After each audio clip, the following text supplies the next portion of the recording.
Most people, they only quit weed when they can't afford it. This ain't that. And that damn sure ain't this, homie. So tune in.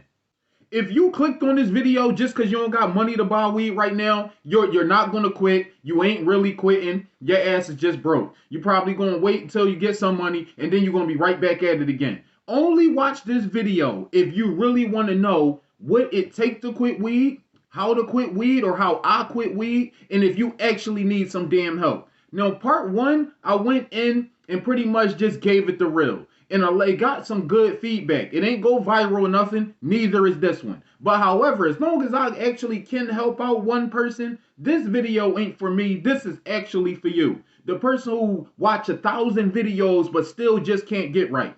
The one who sit there and be like, man, I want to quit, or I know I'm addicted, but I don't know how to get away from it. This video is for those people. The people who be sitting up here and smoking, watching the people do non-smoking videos. This video is for you.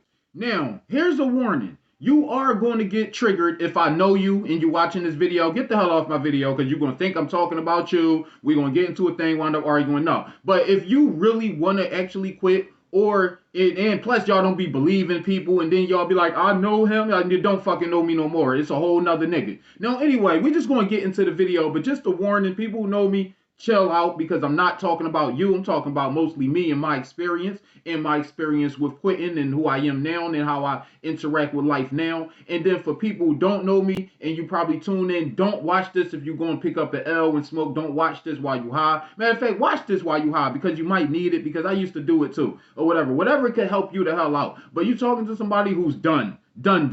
I was around it. I was around it enough after I done quit. People who, you know what I mean, see, they be thinking this like I feel some type of way. I don't feel some type of way. You handle it perfectly. You don't got no problems with smoking. You can smoke all you want. Me, it was a damn addiction. I'm going to sit there and tell you right now. Now, let's go into how it was addiction, what I was going through. Let's go into the negative effects of actually smoking weed, or that I actually was affected when I was smoking weed.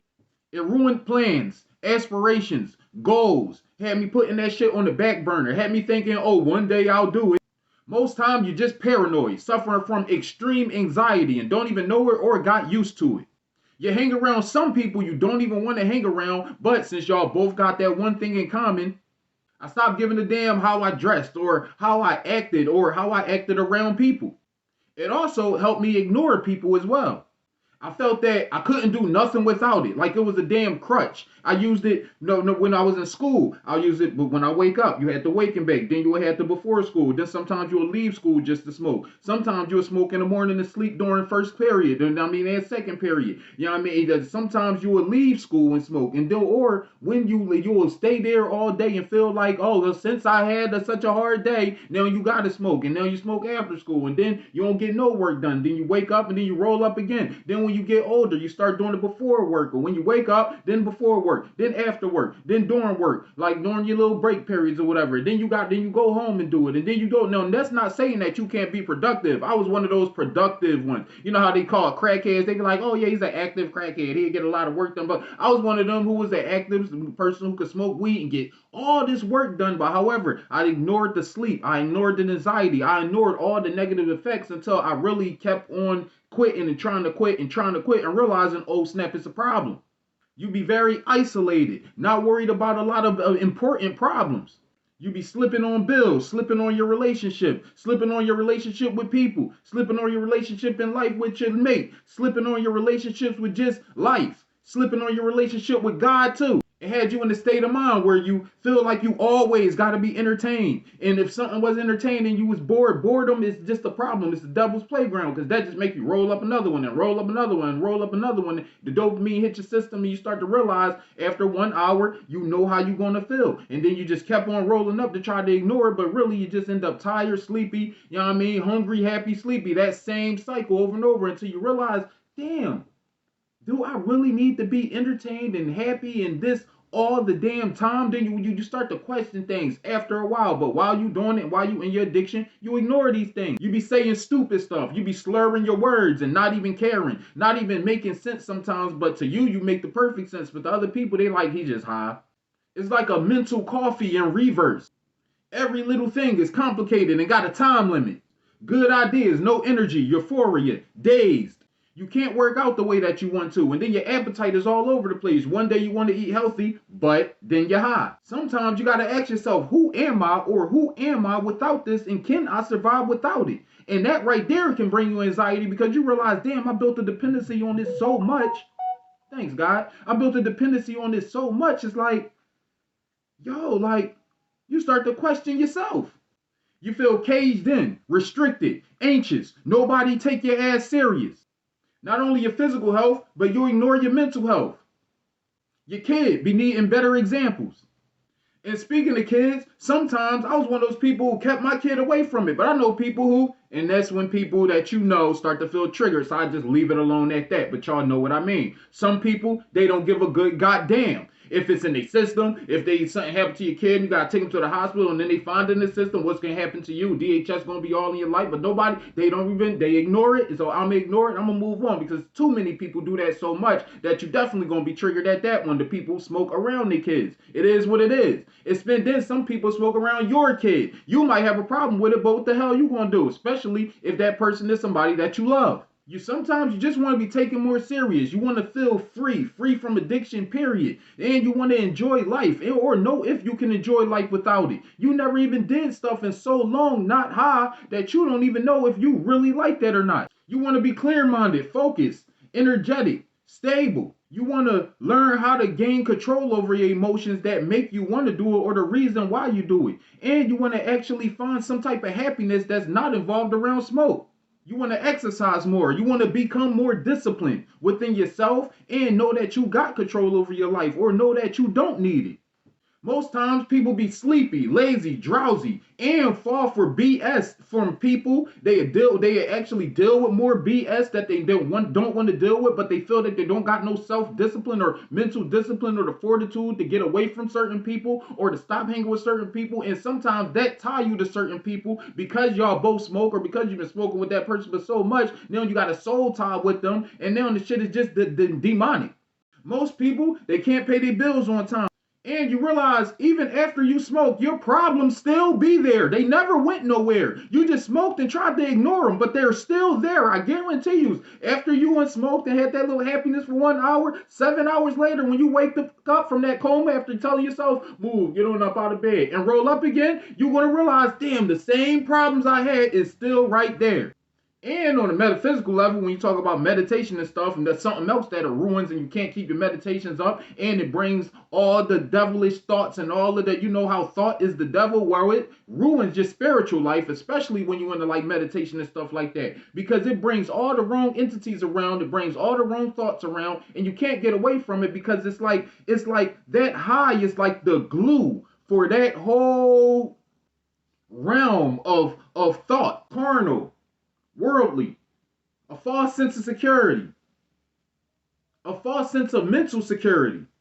And yes, it does lead to other addictions. I remember sometimes when you don't have it, you be like, damn, man, like, oh, when you can't afford it or something, your ass winded up, drinking now. And now you drinking now. And now you smoking cigarettes. And now you smoking this or smoking that or doing something different because you want to feel a high, because you know that high actually exists. Remember when we was younger, we was like, man, nothing could make me high. I remember when I first started smoking way back when I was like 15, 16, I used to hold it in my cheeks, pause. I used to hold it and be like, boy, am I high, but I was so scared to really get high, and I used to see them, and I never really felt nothing before the haze that I smoked with my brother. And I'll tell that story if y'all want to, but I'm not even trying to get into how I started for real. I'm just trying to tell you, I've been there. I've been the grower. I've done grown it. I know that you could grow it with just water and Miracle Grow from the goddamn blah blah, where you could just put it down, put it in the damn cabinet, and just all you need is to water it every day, and just open the cabinet and turn off the light for 12 hours, and then 2 months later, 6 hours. You do 18 hours, 6 hours, and then next thing you know, boom, it starts to blow. You get rid of the milk pot. I've been there. I've been through the buying 3 different types of exotic, putting in the butter come out lime green 6 hours later with the damn chef outfit on, and you sitting there mixing it up. I done been there. I done been there with the super potent brownies. I done sold it. I done sold it and got robbed. I done been through it all when it comes to actually dealing with the surroundings of it. I know what you're dealing with. I done had the potents of the potents. I done had the Reggie. I done been through the Reggie era. I done been through the Reggie Hayes and Dro era. And then I done been through the Reggie Hayes, Dro, and who the no. I mean, what the hell they calling it these days era. And now we dealing with the Fetty era. And I came out with that video. I'm going to put that in the end of this video, that whole video, talking about what they actually putting in it now. Because you don't even know how it's grown now. Back in the day, you could just use some water and it still come out crazy. Now, these days, you the only thing that's going to come out the crazy. And I'm pretty sure, ask around. Some people done been, Kendrick Lamar, or some people done been, they had some and ruined their life. Some people ain't come back. They the people who end up on Kensington, but that's a whole nother story. You see, in sober world, people who quit, they have a super understanding of what you're going through because they've been there. So they already know what you're going to do and how you're going to do it. They already know when you're going to be tired. They could clock your every move. See, when you quit, you start to realize, damn, all potheads kind of are the same. Oh, I already know when you're going to be sleepy. I already know when boy going to be hungry. I already know probably what you're going to eat. I already know what you're going to feel right after you feel it.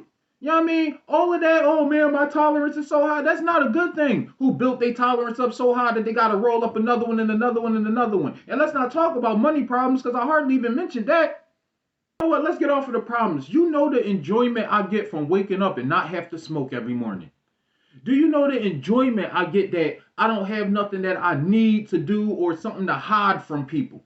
Certain people. You do it around certain people, and then you another person around there, then you want to act yourself, which you're not never really acting yourself. You're just acting high. And then you ever deal with a pothead who just started smoking and you've been smoking so long you already know like they're like immature smokers. They think that they smoke it all.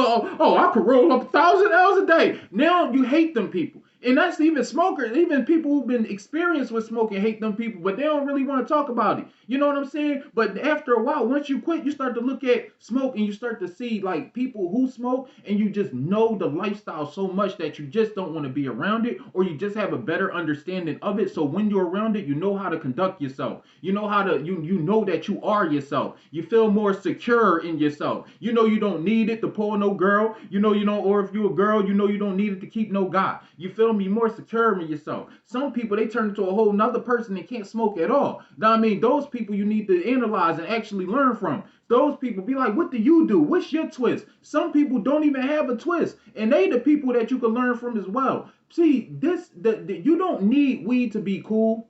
I remember when I wanted to smoke because I thought, oh, I get to hang with all the cool pothead girls. And then I realized, oh,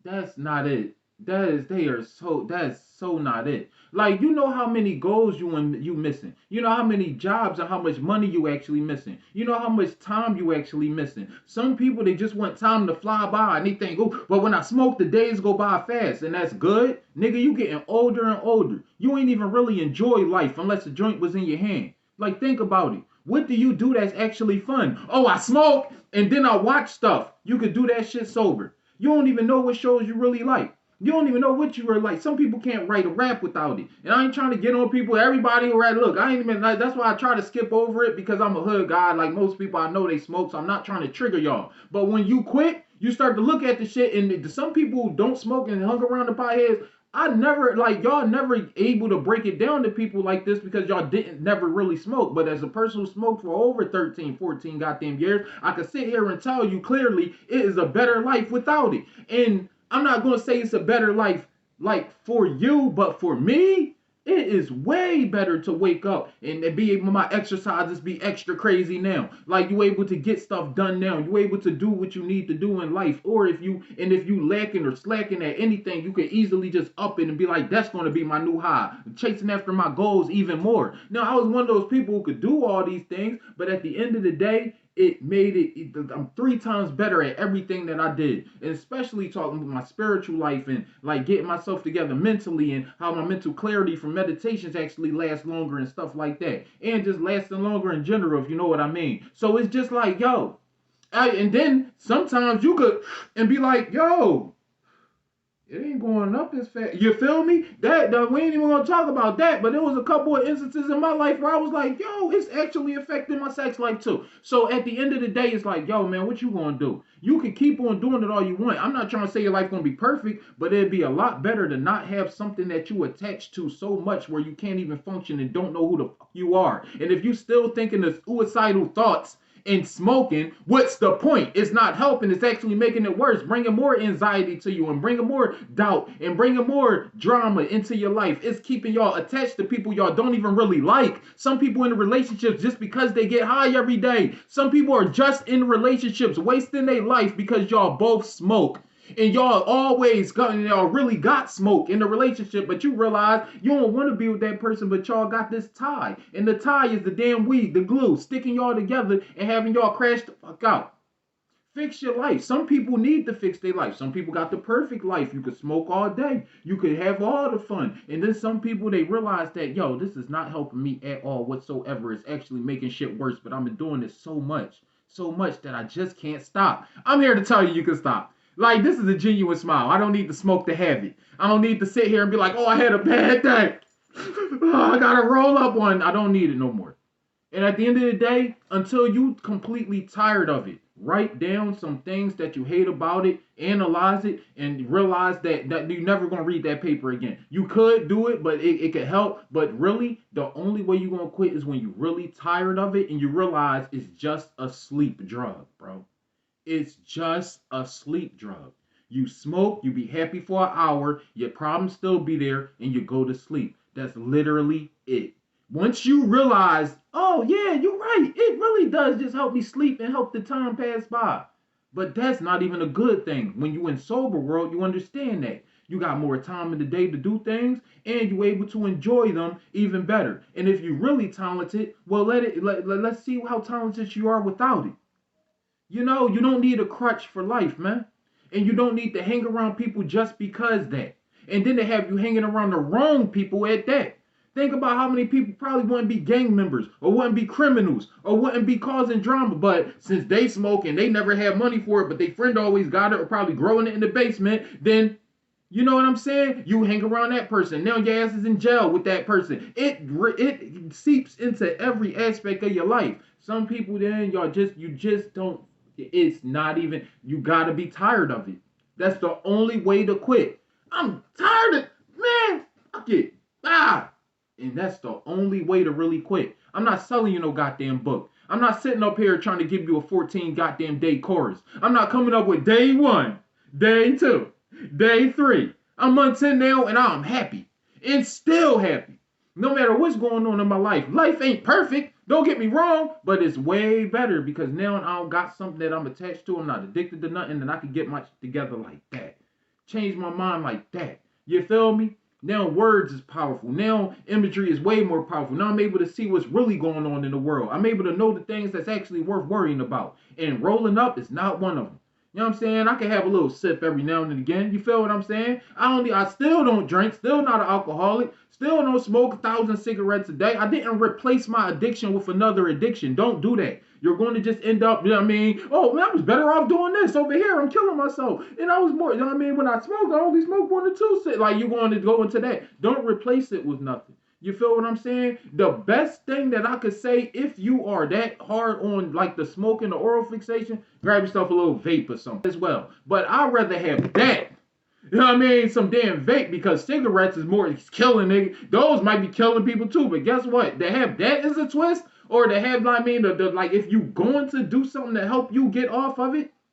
I'd rather have that than to be high all day, sitting here ruining my goals, aspirations, and ruining my life. You feel what I'm saying?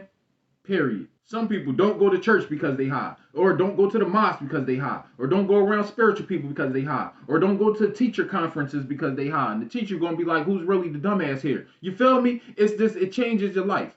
You're like finding out that I don't need weed years later and didn't need it, and never really needed it, and I would have been further in life and probably rich by now if I would have never even picked it up. It's kind of heartbreaking. But you know what though? I grew out of it. And you could grow the fuck out of it. And it's a beautiful thing. I guess one thing I could say is stop hanging around people who do it. because it might influence you, and you might be like, oh well, that interview ain't today, But at the end of the day, it's a beautiful without it. I just want you to actually know that. Now, this is my last video on it. I ain't doing no more videos on it. Just like video number 3, I'm out like a belly button, yo. Subscribe to the channel if you're new and hit the like button if you want to. I don't really care about this YouTube thing as much. I'm about to quit this shit too. Peace. Welcome to hell, motherfucker!